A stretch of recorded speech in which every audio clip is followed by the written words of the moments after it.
My name is Peter, and welcome to the very first video about the sailing vessel Silverheels. Silverheels is a Rhodes 22. It was designed by the famous naval architect Phil Rhodes, and it is 22 feet long. At this point, you're probably wondering, where's the boat? I thought this was going to be a video about a boat. Well, it's not here, and that's really what the video is about. It's about going to get the boat. We're currently standing in the driveway of my home in eastern Connecticut.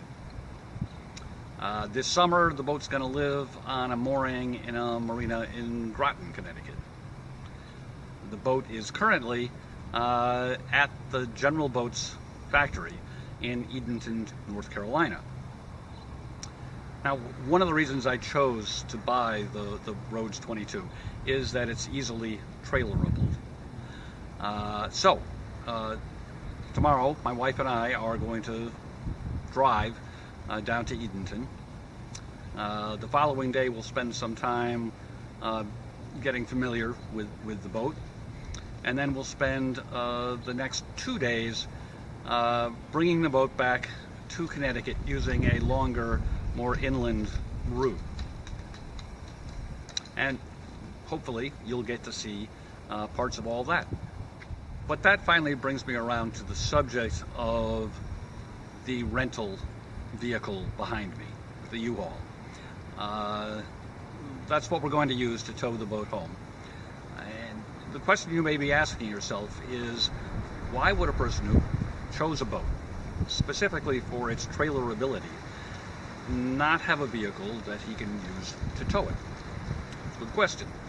And the answer to the question is, I do own a vehicle that's capable of towing the Rhodes 22. It is unfortunately at the moment in the shop, as they say, and it's going to stay in the shop for at least another 4 months or so. In early March, I took my truck to the dealer for a recall having to do with possible frame corrosion. And they looked at it and found that, yes, indeed, there was frame corrosion, and it was bad enough that they're going to replace the frame on my truck. The good news is this, in theory, shouldn't cost me anything. The bad news is it takes 6 months to get a replacement frame. And in the meantime, they consider the vehicle unsafe to drive, reasonably enough. So they won't give me the truck back. So I'm without a truck for 6 months. They did offer me a rental or a loaner vehicle for that 6 months, but not a loaner truck, unfortunately. So that leads us to the rental behind me. Our cat has joined us, if you hear the mewing. So I think that's a long enough introduction to this. Tomorrow we hit the road.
I'd say that's our pop top. I'd say that's our pop top.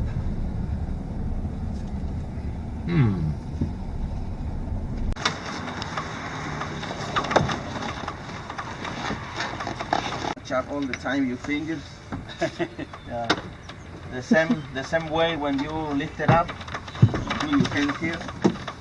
Make sure it's click in the hole. Yeah. Okay, good. Yeah, it's a 175. That's all. Oh, that's all there is. Yeah.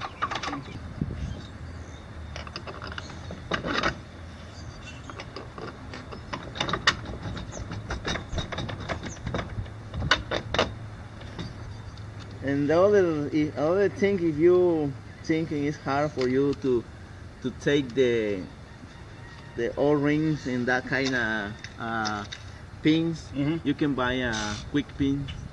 You can stick in there. That's easy way to operate it, because sometimes it take a time to take it. It's very close to the chain plate. Right. So, but if you don't put too often, the boat is up and down, that'll be fine. But if you traveling too much with the boat, buy a quick pin. Quick pins. That's it. Back one, Yep. we have to disconnect it and put to the winch. Then we added a chain, extension chain to this one for put down the mast. Okay.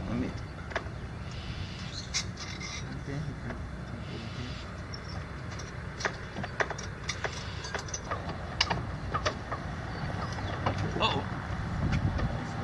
There it goes.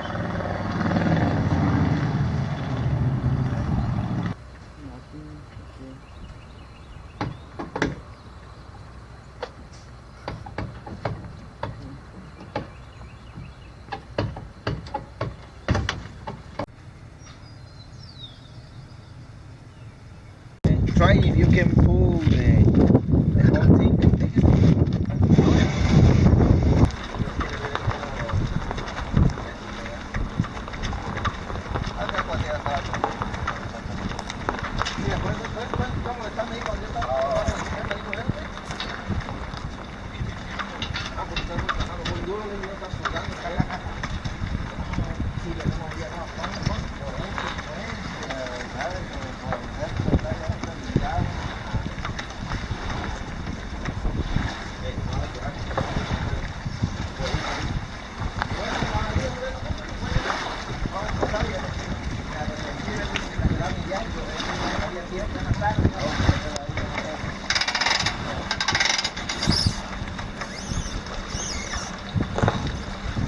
Okay, good.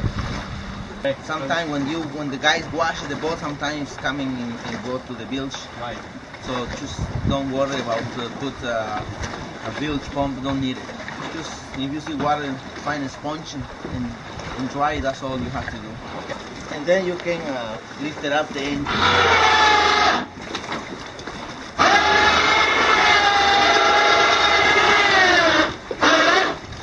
Make sure it's like that.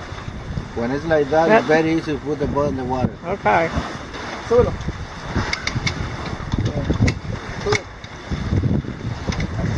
Ahí, ok.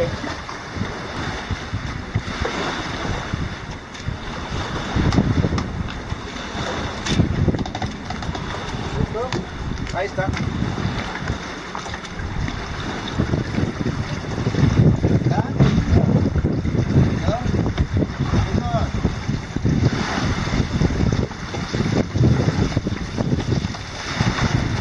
And Watch out your head right here. Yeah. yeah, we have a lot of time. A lot happens a lot, huh? Okay. Okay, you after you disconnect it, just lift it up and grab the whole thing like this. It's very easy because you got to roll and pull it.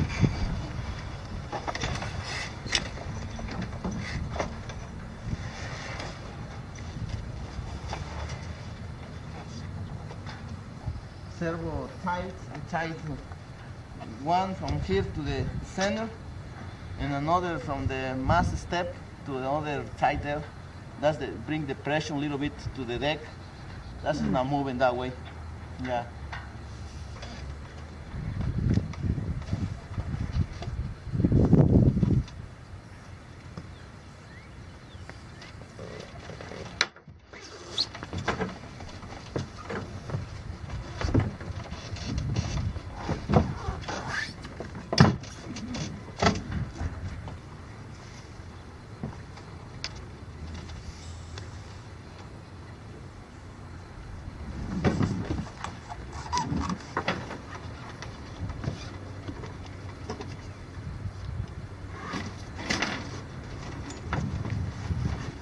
maybe we can tight one right in the place you are right now, the sail against the mast. Yeah. Right there. Yeah. Okay.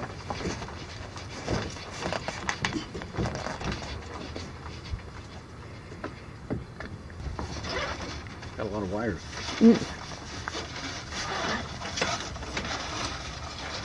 Yeah, all this I'm going to put in the sail bag inside the cabin. Okay. That's not scratching nothing everywhere. Right. Yeah.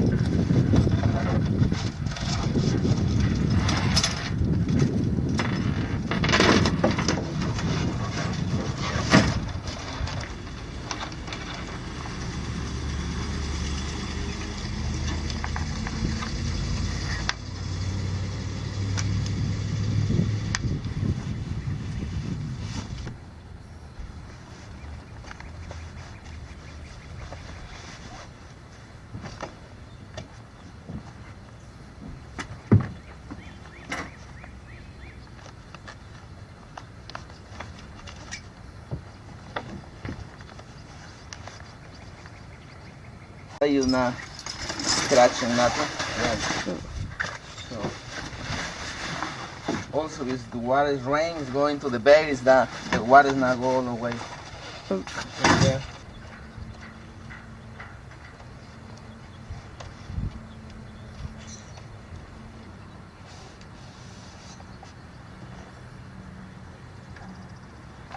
It's a little warmer today, but before yesterday it was very hot here.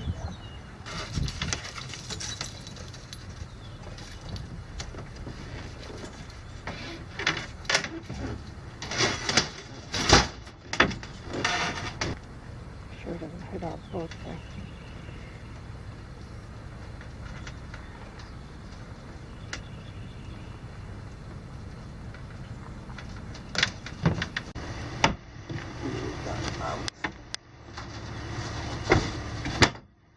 Yep. Oh, This is okay. not scratching nothing here Yep. and there.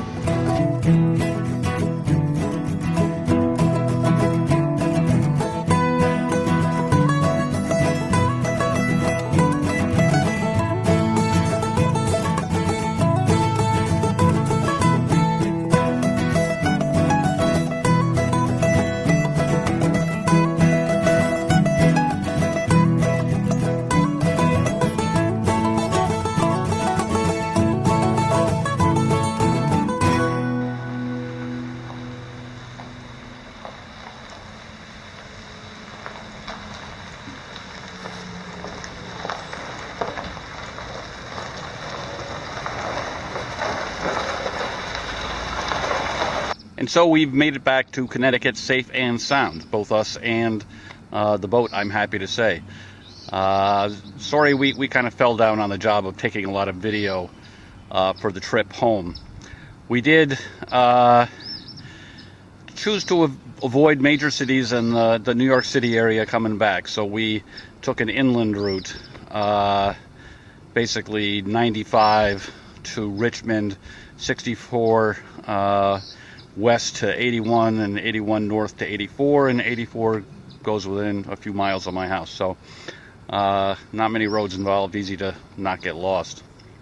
We did that in 2 days.